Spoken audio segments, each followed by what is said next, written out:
Hola amigos, yo siempre me había preguntado a qué se debía la gran importancia de los artistas a través de la historia de la humanidad. Y la verdad es que a veces iba a los museos y veía ciertas obras de arte y decía, ¿qué es lo que realmente esto quiere transmitir? ¿Cuál es el mensaje? ¿Cuál es el impacto, bien sea intelectual, conceptual o emocional, que X obra estaba transmitiendo?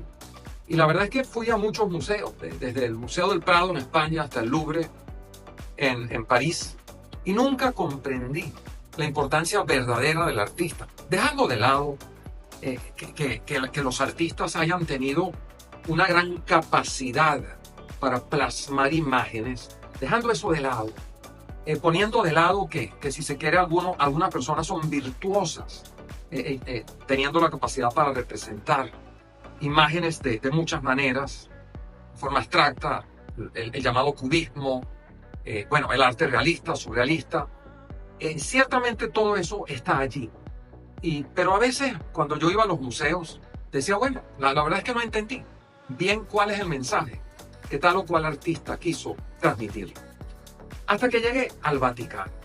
Cuando vi la obra monumental de pinturas, de frescos que hay en el Vaticano, fue que yo entendí verdaderamente la importancia de los artistas y me di cuenta en aquel momento que las primeras estaciones de televisión del mundo, los primeros medios de comunicación del planeta Tierra, los medios de difusión, eran las iglesias.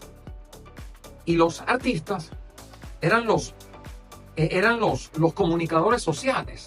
Los artistas eran, si se quiere, los creativos, los que plasmaban el mensaje que el canal de televisión, que en aquella época, por ejemplo, en la época del Renacimiento, transmitían las iglesias.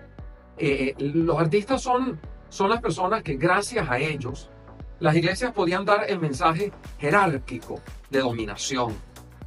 Por ejemplo, cuando el Papa Julio II le pide a Miguel Ángel los frescos de la Capilla Sixtina, estaba dando un mensaje político sumamente importante.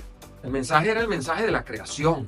El mensaje era, para efectos del Papa, lo que él quería transmitir era que la iglesia había estado acá, que Dios, la iglesia en representación de Dios, había estado acá prácticamente desde el principio de la creación. Y además de eso, quiso transmitir todo el linaje, desde Cristo hasta acá, con los profetas y las personas sabias, y toda una historia desde la creación hasta el momento del Renacimiento, de lo que era el cielo, de lo que era el poder omnipotente de Dios, de que el Papa era el sumo representante de Dios en la tierra y el abanderado, si se quiere, de la verdad, que tenía el poder sobre el resto de la población del mundo. Es importante eso porque en aquella época la iglesia también tenía el dominio del latín. Todo el conocimiento del mundo estaba en latín. Las misas se decían en latín.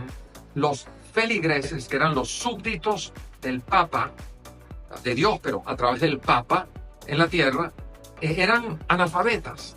Por ejemplo, un campesino de la época que vivía en un pueblo que tenía un par de burros y un carrito de esos que los burros jalan, una carroza o una carreta, mejor dicho, un campesino de esos no salía más allá de 5 o 10 kilómetros a la redonda.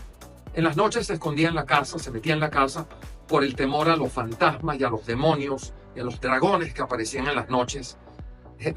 Estuvo bien llamada esa época como la época del oscurantismo, hasta que llega, por supuesto, el Renacimiento y eso empieza a cambiar. Pero aquellos campesinos analfabetas, era muy fácil hacerles creer en el infierno, en el cielo, en los demonios, manipularlos con el miedo. Y esa manipulación se hacía a través de ¿qué? A través de las pinturas que se colgaban en las iglesias, en el techo de las iglesias. El campesino iba a misa y recibía entonces el sermón del cura de la zona, quien era el representante del Papa e indirecta o directamente el representante de Dios sobre la tierra, y era el hombre que manipulaba espiritualmente, psicológicamente a los campesinos en la época y que mantenía pues a la población a raya contribuyendo con la iglesia y de alguna manera estos canales de televisión que hoy día conocemos como iglesias y que estaban colocados estratégicamente en los puntos más elevados de cada pueblo, de cada ciudad. En las ciudades, las iglesias están en los puntos más elevados. Una ciudad puede tener muchas iglesias y las iglesias están en los puntos más elevados. Y cuando se hace un paseo, bien sea por España, por Italia, por Francia, se ve que las iglesias ocupan los puntos más altos en todos los pueblos de cada uno de esos países porque tenían el poder. Estaban más altos porque se supone que eran lo más cercano a Dios. Y las personas iban entonces a la iglesia al no tener conocimiento, al no tener información, a recibir la información que ese canal de televisión les estaba dando acerca de la creación, acerca de la historia, si se quiere, del mundo como el Papa la quería enfocar. Pero lo mismo hicieron también los monarcas.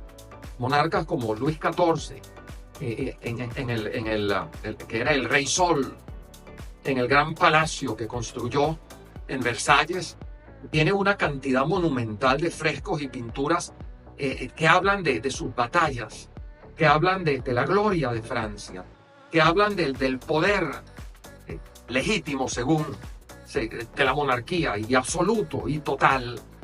¿Y quién era un campesino? ¿Cómo podía un campesino ignorante que